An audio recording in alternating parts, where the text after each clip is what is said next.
The alchemists of old called themselves celestial gardeners. And that always struck me, a celestial gardener. The realization that things are not grown all at once, but they're seeds that are planted, that are attended, that are cultivated. And that's why sitting in my own garden, it reminds me that this garden, like my life, has grown over time. None of the things behind me were here when I moved in. But over time, and planting and cultivating and pruning, a garden has emerged. And I rather feel that's a beautiful metaphor for the human soul. And as a matter of fact, the question here is, if we are going to cultivate such a thing as the human soul in a time where people sometimes think there is not such a thing as a human soul, I say, well, rather than having the debate with the neighbor who might feel that way, think of it more like a gardening club. Well, for me, this is important, so at least here I will attend these things. I will grow them not to prove something to you, but to honor something within me.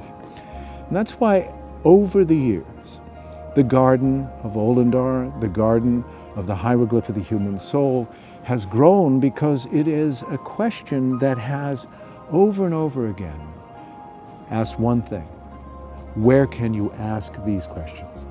If you want to know about the nature of that which is truly intimate, truly meaningful to the human experience, where can we do this?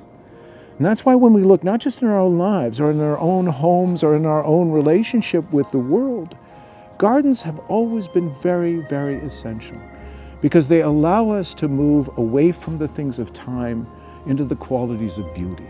They have a restorative quality that allows us to say, ah, or yes, rather than yikes.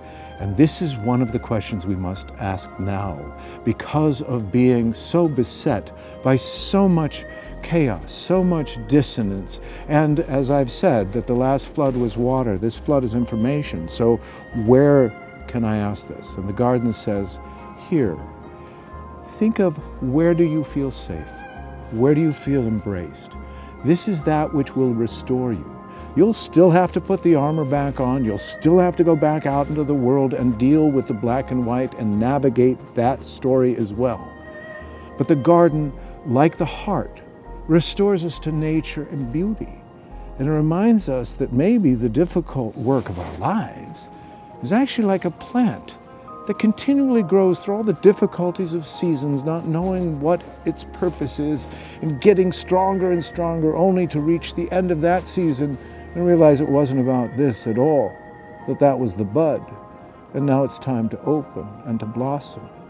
And the garden asks us, where else can you blossom except in the garden of your own soul? Here's to gardeners.